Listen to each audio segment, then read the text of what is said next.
Hello everyone, SirMonkeySuit is Abby here, back again with Hunter x Hunter. We're on episode 39, and in the last couple episodes, Gon has eventually, or sort of finally, heard his father's voice for the first time. Mito was holding onto a cube that could only be opened by Nen, and you know, by opening it up, they got a hold of a tape, a memory card, and a ring. And they heard the tape. Basically, Jean was saying that, he doesn't want to see Gon. Now, I've said before in the past couple episodes in the post discussions that I don't think that's the case. I think it's just a way to spur on Gon to try and find him. You know what I mean? It's almost like a challenge in a way. I think there's probably like more to it than sort of meets the eye, like reasons for Jean's sort of because he's like unknown to other people. Like it's almost like he's off in his own world in a way, So I think maybe there's some other things at play that obviously haven't been explained yet, but I'm sure we'll get to them in all due time. So yeah, they heard the tape. The tape was basically, deleted itself because it was it had some sort of like Nen that was infused within it. So yeah, the next order of business was with the memory card. Turns out it was for a game called Greed Island that is only supposed to be available to hunters because the price is so high that only hunters could afford it. So the only way they're going to really be able to get a hold of that is to go to a black market or that auction that they were going to, like all of the Kurapika, Leorio, Gon and Killua were all going to meet up at this auction. So I imagine that is where we're going now. And hopefully we can get the crew back together because I want them back together. So yeah, I don't think there's anything else to really talk about, so I think we're just going to get into this next episode and see what we get. So without further ado, let's go.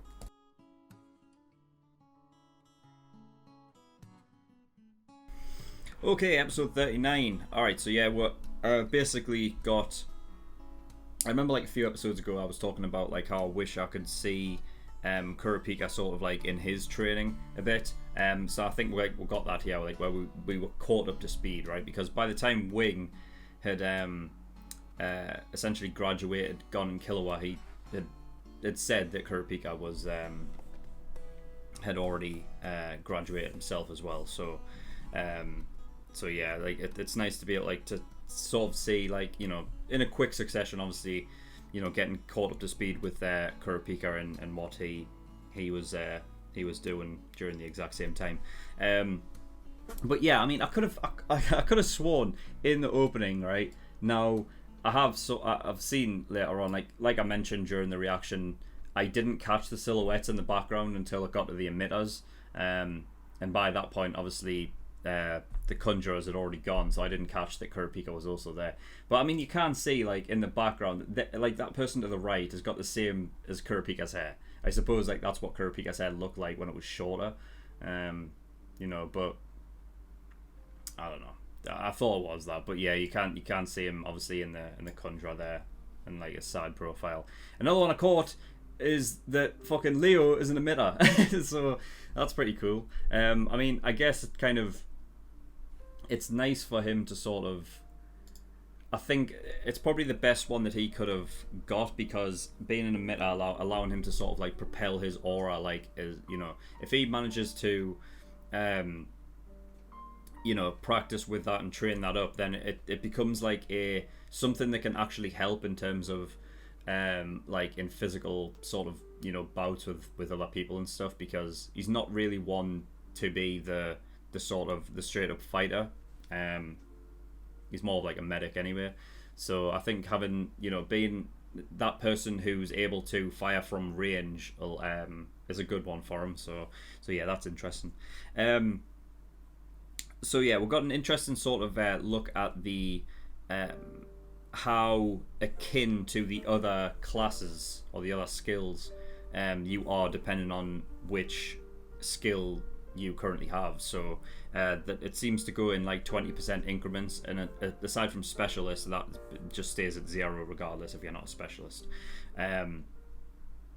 But the guy did say that if you are a manipulator or a conjurer, then you have the best chance of actually becoming a specialist later on, which is interesting.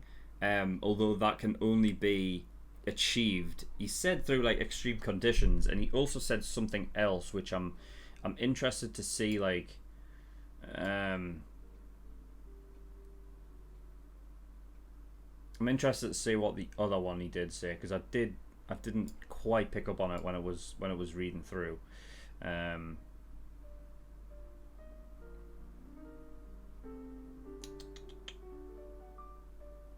Yeah, it's a unique category. You can't learn specialist techniques. They are very distinct abilities that are genetic or naturally acquired by growing up under extreme conditions. Okay. Huh, okay. So...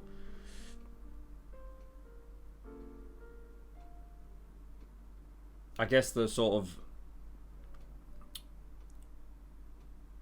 Kurapika would only be able to get it then if... like through extreme conditions, I suppose.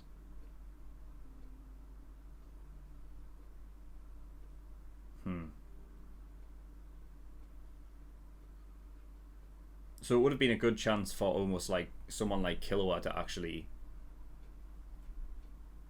acquire that, but obviously he didn't. I mean, I guess it just depends on what kind of extreme conditions. Because I mean, I guess, well, Killua, like, it's clearly not a normal upbringing, but I suppose it's not exactly extreme conditions, because he did, like, you know, even though he was like being sort of like tortured and like sort of molded into this, like, just straight up killer. I don't know if extreme conditions is probably I don't think that's the correct term. So yeah, maybe not. But people from, oh, what was her name? Killua's friend, who was at the... She was God, she was a servant, wasn't she? I did write down a fucking... I'm sure I did. It's one of these. I don't know.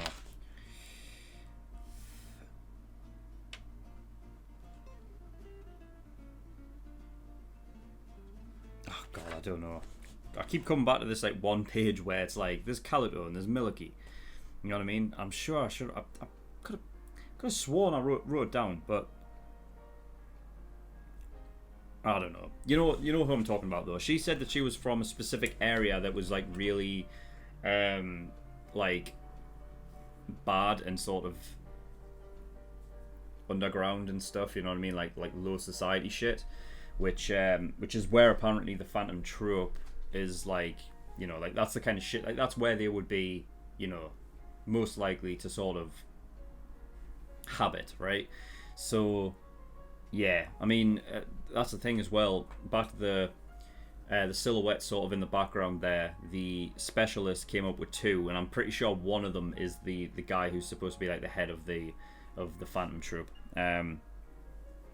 You know, because it just seems like the silhouette of like his, like, you know, the shit that he's wearing and stuff, it looks very similar. So yeah, interesting. Yeah, so he was talking about conjurers and what they can sort of achieve and what they can do, and that they, you know, he was thinking about like if you conjure a sword, it has like, you can basically you can conjure one up, but you know, it's not as good as just a regular sword would be, but it is something that can be extremely helpful in a stressful situation if you sort of misplace a weapon, or like you're disarmed, that you can just summon another one, you know.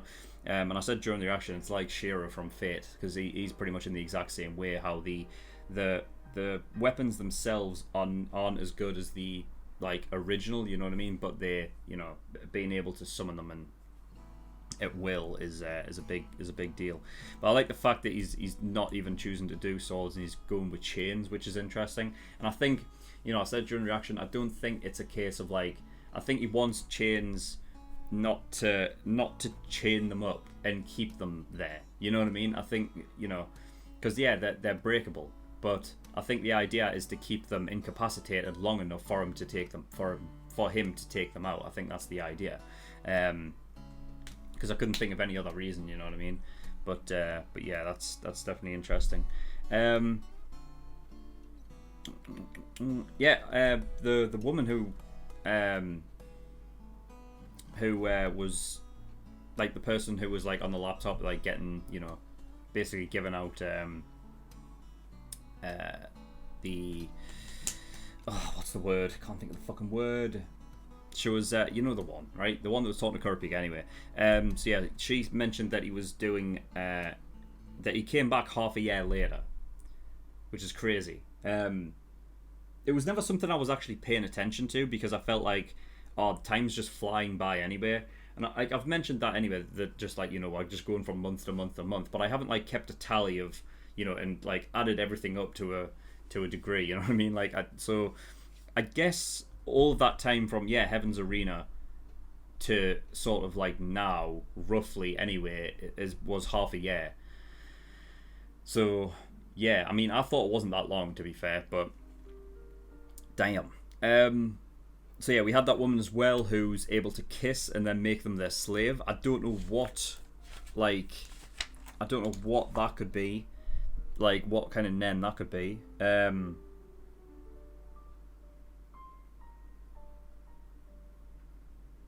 You see, when a manipulator, when it's said that can control objects and creatures, like, is it just creatures, or is it like depending on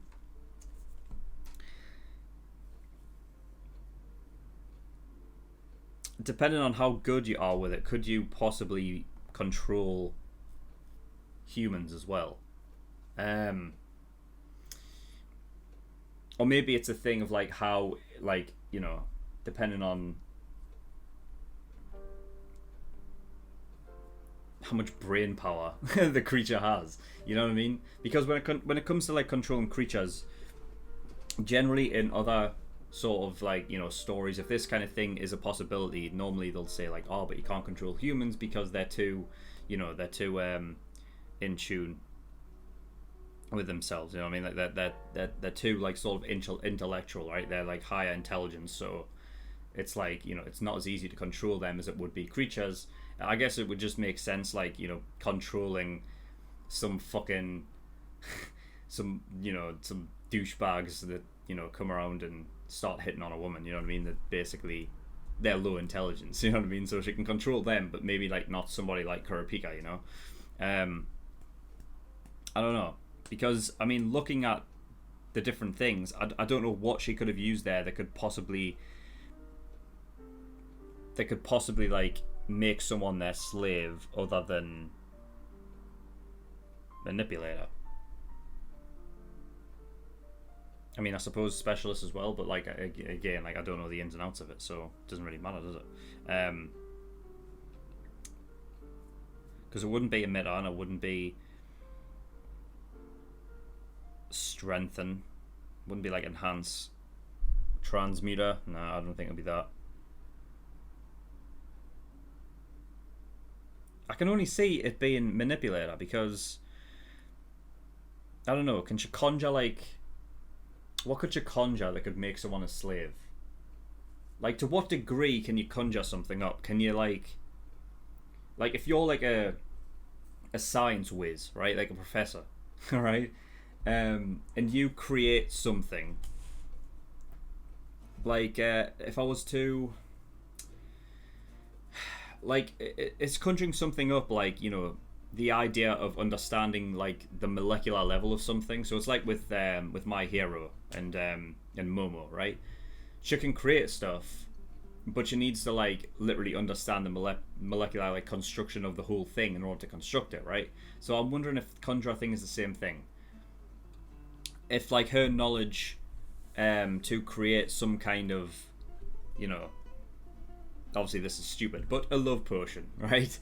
If anything in regards to that, would she be able to conjure that and like give him it, because she did kiss him, and I wonder if it's probably like an idea of, it's like she created some kind of liquid, maybe, right, that caused them to go that way. So I guess it could be conjurer, but I think other than that, it can only really be manipulator, and that's completely based off the fact that she can control humans as well. I don't know, but that, I just thought it was interesting. Um,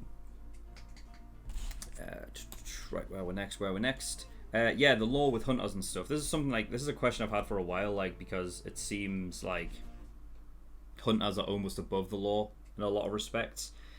Now this was only because I thought that was the guy that Kurapika was going after, right? Because the idea that guy like collects, all of this fucking, all this shit from like, humans and stuff, right? And that guy was picking up fucking, he was picking up like corpses and fucking whatever the fuck else he got a hold of.